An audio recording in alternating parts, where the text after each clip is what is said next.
اور یہ جو دنیا کے اندر کہا جاتا ہے کہ موسیقی جو ہے روح کی غذا ہے،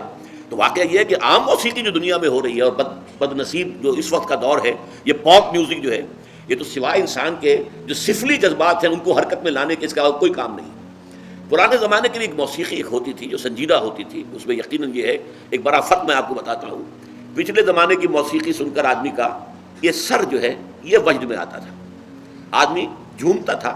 سر کے وجد کے ساتھ۔ آج کی موسیقی میں پورا انسان کا نچلا جسم جو ہے وہ دھڑکتا ہے، دھڑکتا ہے اور چلتا ہے، دوڑتا ہے۔ یہ انسان کے سفلی اور گھٹیا اور نچلے جذبات کو حرکت میں لانے والی شے ہے۔ لیکن قرآن مجید کی موسیقی، زین القرآن باصواتکم من لم یتغن بالقرآن فلیس منا وتغنوہ، اس کو بڑی غنا کے ساتھ پڑھا کرو۔ اور یہاں تک کہ آپ نے ایک صحابی حضرت ابو موسیٰ اشعری رضی اللہ تعالی عنہ، ان کو اللہ نے بہت عمدہ آواز دی تھی، جیسے بعض صحابہ خوبصورت بہت تھے، اسی طرح صوت جو ہے، صوتی آہنگ اور اچھی آواز، یہ اللہ تعالیٰ نے حضرت ابو موسیٰ اشعری کو عطا فرمائی تھی۔ تو ایک مرتبہ حضور رات کو گشت پر تھے، آپ نے دیکھا حضرت ابو موسیٰ اشعری کے مکان کے قریب، تو مکان کیا ہوتا تھا، حجرے ہوتے تھے چھوٹے چھوٹے سے، وہاں یہ تھوڑا ہی تھا کہ اب یہ اتنا بڑا باہر کا کمپاؤنڈ ہے پھر اس کے اندر جو ہے وہ کوئی ڈیوڑی آئے گی، پھر چھوٹے چھوٹے حجرے تھے۔ تو حضور حضرت ابو موسیٰ اشعری کے حجرے کے بعد کھڑے ہو کر قرآن سنتے رہے۔ وہ قرآن پڑھ رہے تھے رات کو تہجد میں، اور جس کیفیت کے ساتھ پڑھ رہے تھے تو حضور کافی دیر تک کھڑے ہو کر سنتے رہے۔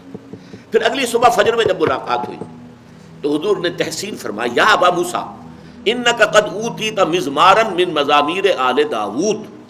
اے ابو موسیٰ اشعری، آپ کو تو اللہ نے آل داود کے سازوں میں سے ایک ساز عطا کیا۔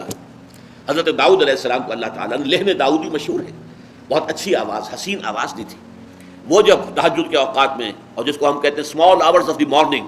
یہ صبح کے 3 بجے 4 بجے 2 بجے جب وہ اللہ تعالیٰ کے حمد کے ترانے جو ہیں الاپتے تھے، تو قرآن مجید کی گواہی یہ ہے کہ پہاڑ بھی ان کے ساتھ وجد میں آ جاتے تھے اور پرندے بھی ان کے ساتھ آواز میں آواز ملاتے تھے۔ یہ تاثیر تھی لحن داؤدی کی حضرت داؤد علیہ السلام کے پڑھنے میں۔ تو حضور نے فرمایا جیسے اللہ تعالیٰ نے حضرت داؤد کے گلے میں ایک ساز رکھ دیا تھا، وہ ساز کوئی باہر کا ساز نہیں ہے